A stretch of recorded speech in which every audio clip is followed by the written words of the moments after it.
Hey Cougar fans, I'm Carter Gledhill back with another Coaches Weekly with men's basketball coach Steve Kollar. Coach, your 5-game win streak came to an end against Benedictine a couple nights ago. And it was a conference game that was tough. This is Benedictine team that is very competitive in the conference, and especially when everything in the NAC right now is a lot tied up at the topper parts. Both teams were playing for one of those higher spots, trying to get a little bit of advantage.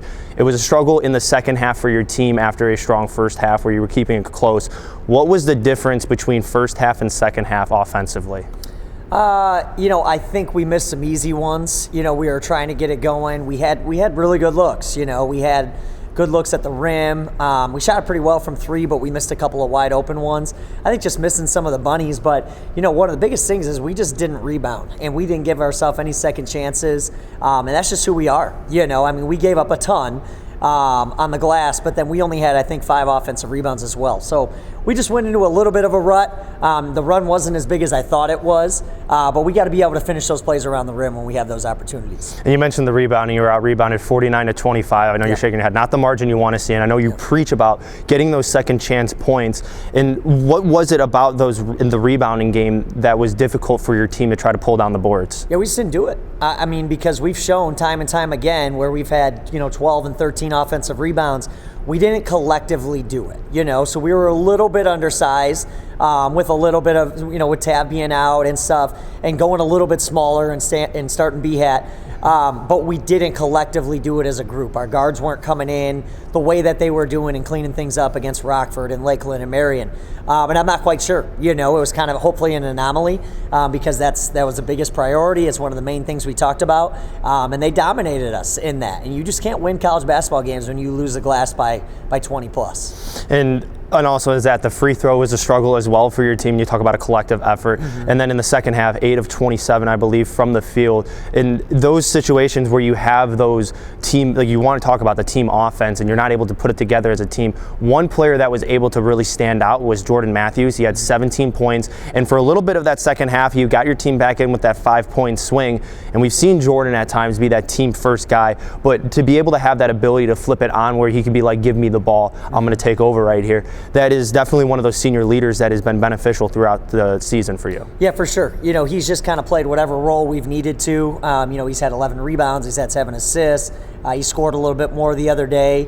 I think he was just taking some pretty good ones too, but we talk to him all the time. He's got a lot of one-on-one ability, and we want him to get into the paint, but end of clock is when he can kind of make some plays, and then that's where we say that's where kind of recruiting and ability takes over. So we need guys to be able to step up and make plays. That's what they did as well. They Ellingson got the bucket and then a steal and an and one, and that's just a guy making a big individual play down the stretch. So we need guys to be able to do that. Obviously, we want most of it to be within the flow of the offense, but we need big-time guys to step up and make big-time plays. And especially with conference play winding down as we look forward to the NAC conference tournament. February is a big month. You have 8 conference games coming up in that stretch. What's it going to be in the next couple weeks in order to refocus and get that team back? Because we've seen you can catch fire really quickly as a team. We talked about that 5-game win streak and go in hot into the tournament. Yeah, well, first handle of business, is going to Wesleyan this weekend, and then we're kind of back into the focus of conference. Just continuing to do the little things, rebounding, value in the basketball, and then letting our offense work for us. There were times where we were tremendous and we would get spray threes off of a couple paint touches. And then there were times where we were kind of fighting it, and I feel like, you asked that question earlier. I felt like there were times where we were fighting it and we weren't moving it as well in the second half, and we were becoming a little bit little stagnant.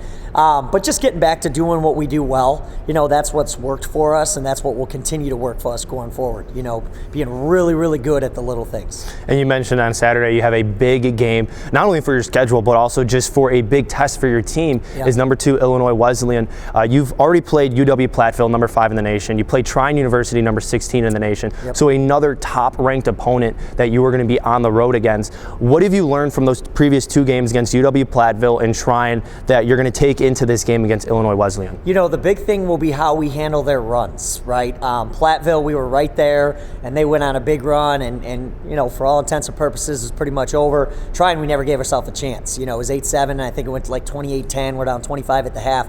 So, do we learn from that? Because it's going to be every bit as tough as those ones. And it's at a place where they just don't lose, and they're one of the best teams in the country. So really is how connected can we be, and how do we handle when the storm comes? Are we able to make our own run and throw our punch, or does it snowball? That's going to be the really big thing. And I love that because, we scheduled this game. Like, this wasn't one on the schedule. This was like, okay, well, let's see who we can play. And it was by design. It was towards the end of January where we're going to have a couple weeks left to go. And we believe that we're going to be there in the end. All right, well, let's see where we're at right now. So we're taking those as learning experiences, learning opportunities. But we're definitely going there to compete and kind of see where we're at. So really try to see how we handle it when it doesn't go our way, and then how quickly can we make our own run, on the flip side. Well, the Cougars travel to Illinois Wesleyan this weekend to take on the number 2 ranked team in the country at 7 p.m. You can get all game day coverage and stats at cucougars.com. This has been another Coaches Weekly with head men's basketball coach Steve Kollar. I'm Carter Gledhill. Until next week, go Cougars.